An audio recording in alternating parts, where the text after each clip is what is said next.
Mbok saya dikasih bintang toh yo. Pak Jokowi ku ngono lho, mentang-mentang. Lah iya, padahal Pak Jokowi kalau nggak ada PDI Perjuangan juga aduh kasihan dah.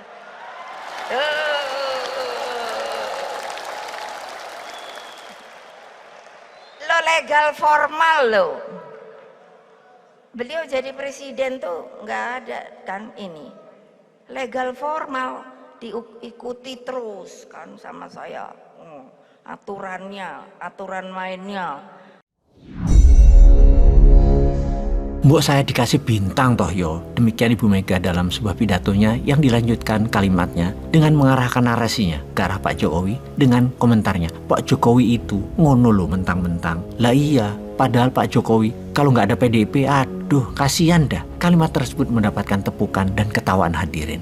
Lo ya lo, legal formal lo ya. Didukung PDIP maksudnya untuk Pak Jokowi jadi presiden. Demikian Bu Mega melanjutkan. Dalam rekaman video yang tersebar kemana-mana tersebut, kita semua memperhatikan bahwa Pak Jokowi terlihat senyum. Namun bagi orang awam, gerak tubuh Pak Jokowi, kita semua dapat merasakan ada getaran ketidaksukaan. Gerak mimik wajah menyertai gerak tubuh Pak Jokowi adalah wajah ketidaknyamanan atas kalimat yang Ibu Mega lontarkan. Pak Jokowi tidak suka, Pak Jokowi tidak nyaman. Secara pengamatan pribadi, sebenarnya cukup aneh melihat fenomena yang dilakukan Ibu Mega. Mengapa Ibu mengatakan hal yang membuat Pak Jokowi tidak nyaman? Arah bicaranya kemana? Atau sebaliknya, Ibu yang memang kesal, makanya dia mengekspresikan kekesalannya dan ketidaksukaannya dengan kalimat tersebut. Siapa yang bisa tahu? Yang tahu sebenarnya hanyalah masing-masing hati, yaitu hatinya Pak Jokowi dan hatinya Ibu Mega. Apakah Ibu minta sesuatu yang tidak dituruti Pak Jokowi? Atau jangan-jangan ada friksi antara istana dengan moncong putih yang beda pandang di tahun 2024? Kita orang awam sangat bisa menilai. Ini semua masalah tahun 2024 pastinya. Mengapa? Karena akan berakhirnya sebuah masa panen dan masa berkelimpahan tersebut. Yang mana banyak pihak yang menjabat dan yang berkuasa ingin selamanya dapat kenikmatan menjabat, dapat mengendalikan dan berlimpah harta. Ingin lebih panjang dari tahun 2024. Jalan itu lagi dibuat dan ternyata masing-masing beda jalan. Kalau di awalnya Ibu Mega minta dianugerahi bintang oleh Pak Jokowi karena Ibu memang memerlukannya, ya mbok dikasih toh Pak. Beliau berkata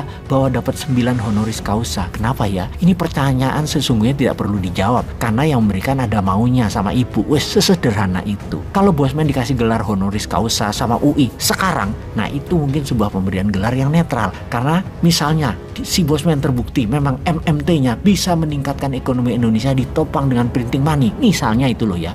Namun jadi beda kalau nanti pas Bosman jadi wakil presiden baru dikasih gelar honoris causa. Ya kalau itu namanya tidak netral dan tidak jujur. Pasti siapapun kampus yang memberikan itu, kampusnya cari muka atau pansos jadinya. Atau kalau memang mau ngasih gelar honoris causa nanti 20 tahun lagi, tepatnya 10 tahun ketika sudah nggak jabat Bosman-nya. Nah itu baru jujur dan ada karya dari wong bodoh aku pintar ini. Jadi kalau ada 9 gelar honoris causa selagi punya kekuatan politik, itu adalah hadiah sebagai alat tawar, alat ambil hati, alat politik dan sejenisnya. Jadi Bu nggak usah garuk-garuk kepala yang nggak gatel toh Bu. Ibu tahu banget semua orang mau deket Ibu karena ada maunya, ngasih gelar karena ada maunya, karena mereka mau dianggap sama Ibu, mereka mau bersila duduk di bawah Ibu, cium kaki Ibu kalau perlu. Semua pasti karena ada maunya dan itulah kelebihan posisi Ibu Mega. Kembali ke kalimat Pak Jokowi itu ngono loh mentang-mentang. Itu sebuah kalimat yang dalam, sangat dalam tanda petik membuat kecil seorang presiden. Dan mengapa harus diucapkan hal seperti itu?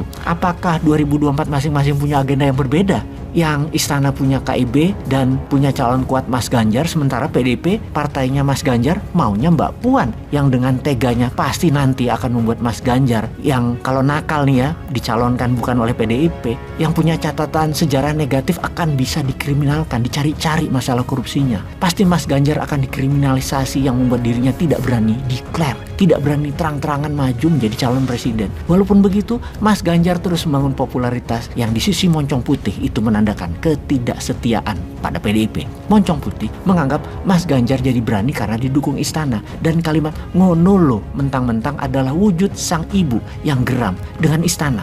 Tak lama setelah itu kemarin ada isu bahwa BIN Badan Intelijen Nasional di bawah koordinasi Kemenhan.